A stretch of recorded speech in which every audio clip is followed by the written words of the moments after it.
You've heard the name, right? Jeffrey Epstein. It's become synonymous with one of the most disturbing scandals of our time.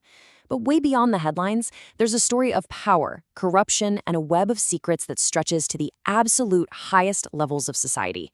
Today, we're going to break down the so-called Epstein files, what they are, how this all came to light, and what they reveal about the system that protected him for so long. Okay, let's get into it.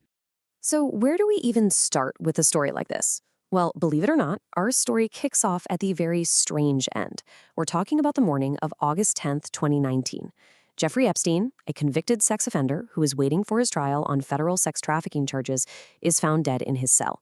And not just any cell, a cell in a high-security New York jail. Okay, so officially, they ruled it a suicide. But, almost immediately, that story was met with this huge storm of skepticism. It boiled down to one single burning question that fueled just about every theory you can imagine. Did he really kill himself, or was he silenced? And this is where it gets really weird. On one hand, you have the official story, suicide by hanging. Simple enough. But then you start looking at the details. The autopsy? It found broken bones in his neck that some forensic experts say look a lot more like strangulation than hanging. The two guards who were supposed to be watching him, get this. They both fell into a deep sleep at the exact same time. And the CCTV cameras pointed right at his cell? Well, what do you know? They just happened to malfunction on that one specific night. So why was everyone so suspicious? Well, you have to understand, Epstein wasn't just any criminal. His death meant that a man who held the secrets of some of the most powerful people on the entire planet might have just taken all of those secrets to his grave. And just look at the kind of company he kept. This gives you a sense of the sheer scale we're talking about. The names in his orbit included former presidents, future presidents, British royalty, tech billionaires, even famous scientists. This was way more than a criminal network. It was a network of global power. And that made his very convenient death all the more controversial. So that's the big question, isn't it? How on earth did a guy with so many dark secrets become so incredibly powerful in the first place? To figure that out, we have to go back and look at his really unusual path from a college dropout to a financial powerhouse. I mean, his career path is, well, it's just bizarre. He starts out teaching at a super prestigious school, but he doesn't even have a college degree. He gets fired, but then somehow he uses a connection with one of the parents to get a job at the investment bank Bear Stearns. He climbs the ladder insanely fast, then starts his own mysterious firm that only caters to billionaires. This is how he built the foundation for his empire, which eventually led to him buying his own infamous private island. And all of that led to this, $600 million. At his peak, that's what he was worth. He had private jets, huge mansions in New York and Palm Beach, and that 75-acre private island. This wasn't just wealth. This was the kind of money that buys you access, influence, and for a very, very long time, silence. But of course, behind that shiny facade of immense wealth and powerful friends, Epstein was running a horrifying criminal enterprise. Let's take a look at how this truly monstrous system was actually built. And you have to understand, this wasn't just random acts of evil. No, this was a system, a methodical, organized pyramid scheme of abuse. It all started with his associate, Ghislaine Maxwell, and others, who would target vulnerable, often young girls. They'd be lured in with what sounded like a simple offer, a couple $100 for a massage.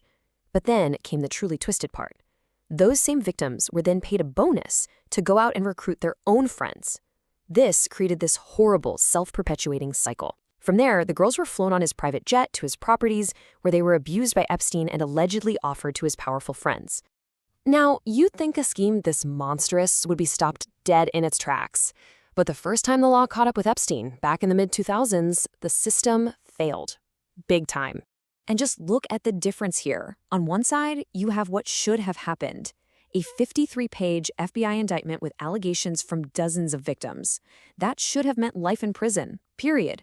But on the other side, you have what actually happened, a secret sweetheart deal negotiated by a federal attorney named Alexander Acosta. Instead of life, he got just 18 months in a private wing of a county jail, and he was even let out for work release 6 days a week. He only served 13 months. Unbelievable. And as if that wasn't bad enough, look at how the victims were treated by the system that was supposed to protect them.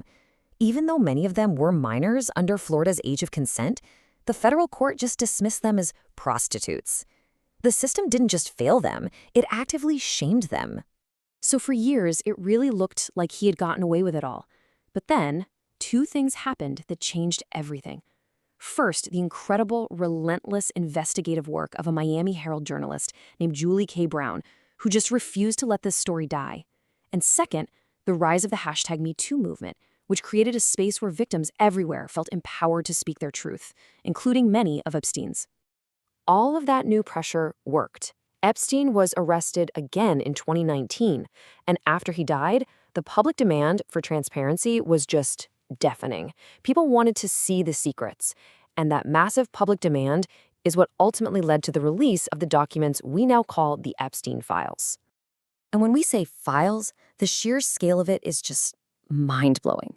We're talking about roughly 3.5 million pages of documents, court records, emails, photos, videos, travelogues, a literal mountain of secrets that had been locked away for years, finally seeing the light of day.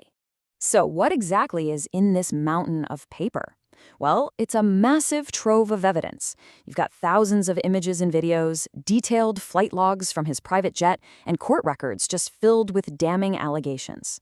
But they also contain some truly bizarre stuff, like a letter from that other serial abuser, Larry Nassar, and even details that fueled theories about Epstein's ties to foreign intelligence. Okay, so let's talk about some of the names. Donald Trump's name, for example, comes up thousands of times.